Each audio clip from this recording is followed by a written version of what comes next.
This is breaking news from the Las Vegas Review-Journal, sponsored by Michael Gaughan's South Point Hotel, Casino, and Spa.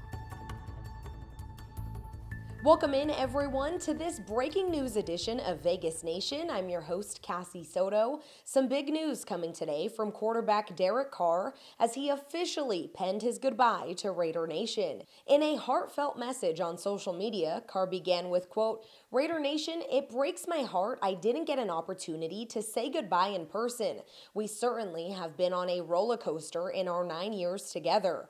Carr continued to thank the cities of Oakland and Las Vegas, as well as all the coaching staffs and teammates he's had over the years with the only team he's ever played for. Carr closed the message by saying he's not done yet. Quote, "That fire burning inside of me to win a championship still rages, a fire no man can extinguish, only God. So I look forward to a new city and a new team who, no matter the circumstance, will get everything I have." For more on Derek Carr's goodbye message, let's go ahead and bring in Raiders beat writer Vinny Bonsignor. Vinny, just your initial thoughts on Carr's message on this Thursday morning. Yeah, I thought he handled it well. Not surprised. I felt like after he removed himself and everybody removed themselves from, kind of the emotions of what happened a couple of weeks ago when he got benched and, maybe some of the embarrassment of it or whatever emotions and feelings he was feeling. I always felt like cooler heads would prevail, including his own, and he would be able to get to a point where he could do what he did today, which was, pen a really heartfelt thank you and goodbye to Raider Nation, and also make it very clear, which is also not a surprise to me whatsoever, that he's ready to go play football for somebody in 2023. Well, how bad, Vinny? You mentioned, of course, the tensions once he was benched, but how bad do you think it did hurt him that he couldn't say goodbye to his fans in person or even one last time on the field, especially knowing that the final play that he made in a silver and black uniform was an interception? Ooh, yeah. You know what? He wouldn't be the first, great athlete to not be able to write the kind of ending he wanted to write. At whatever passage of their career it might be. So I know Derek, and he and I have talked about sports a lot. He's a big sports fan. He understands that there aren't many, precious few actually, that kind of get to write the storybook endings for themselves. So in that respect, he understands that it wasn't perfect, but again, removing everybody from the season, the pressure of the year, what had happened. This was the perfect time for him to kind of come out and share his thoughts and really, give the goodbye and thank you to Raider fans. But I think the biggest takeaway is he's not going anywhere. And I'm not surprised whatsoever about that. There's a lot of pride in Derek Carr. He wants to go play some football for somebody. And I think that somebody's going to get themselves a pretty darn good quarterback out of this. Yeah, well, going off of that, as you mentioned it, of course, how he sort of ended the message saying that the fire to win a championship still burns within him. Obviously, a much different take than when he told us, the media, that he would rather retire. Where do you think Derek Carr ends up? What is the next step for him? Of course, spending the only team he ever knew was the Raiders. We found out that there's a big difference between would rather and will. Two different sentiments to those two particular words. So he's definitely not going to maybe he may end up retiring a Raider at some point down the road, but he's got another chapter in him, that's for sure. I don't know where he ends up. I would say that there's about 5 teams, and here, keep in mind this as well. If it's a trade scenario, he's got to sign off on it. He negotiated a no trade clause into his contract. Probably knowing that there was a possibility that it would come to this after the first year. So wherever he goes, it's going to have to be someplace that satisfies him.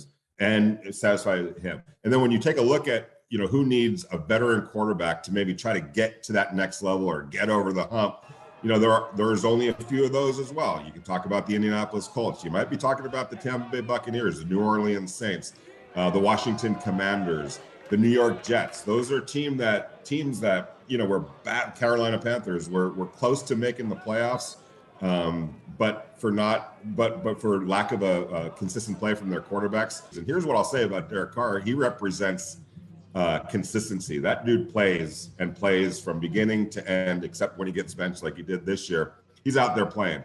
So any of those teams, when you think about it, considering the inconsistency that they got and the lack of availability at times from some of their quarterbacks, whether it was performance or injuries, he represents something that a lot of those teams have not had in a while, and that's somebody that they could count on playing all 17 games, and you always hope that you make the playoffs as well. So I would say that there's about 5 teams that should be looking at him. Let's put it that way.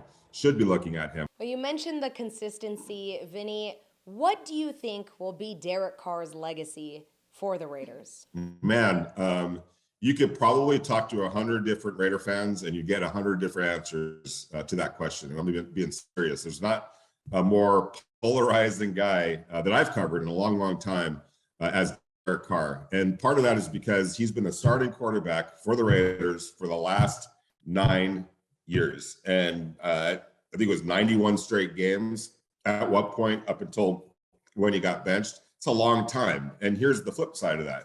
Most of those seasons were losing seasons, but for 2 seasons, where they won more games than they lost, everything else was a losing season. So it's a lot of, man, he was a good soldier for that organization. He was a consistent player for that organization. In some of those seasons, he put up some pretty damn good numbers. But on the other hand, his teams didn't win consistently. And there's a lot of people, right or wrong, that make him the face of those non-winning seasons. I don't think that's fair, because I think I've said this many times. I think the Raiders did more wrong by him than he did by the Raiders, but that's water under the bridge at this point.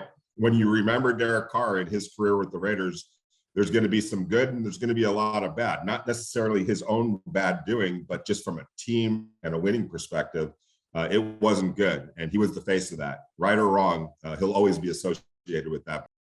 For more on what Derek Carr meant to the Raiders, let's hear from a few guys who shared the field with number 4.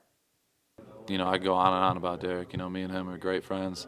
I wish him nothing but the best. Obviously this business is tough sometimes. Like I said, it's a business. At the end of the day, there's a lot of contract, all that stuff ties into it. So you can't take it personally. And he's done a lot of great things for this organization. He's always worked hard. He's always been a guy that has been positive and brought great juice to the locker room. So I got love for Derek and wish him the best for sure. Yeah, man. I mean, the biggest thing I take from Derek, man, is just a great person that he is, man. Me and Derek went to church, a couple times together and things like that, and just to see him, be with his family and always be so loving and supporting. That's the thing that I take from him the most. I mean, he's just a great dude for real. For more on Derek Carr's farewell and all of your Raiders updates, head on over to vegasnation.com. For the Las Vegas Review-Journal, I'm Cassie Soto.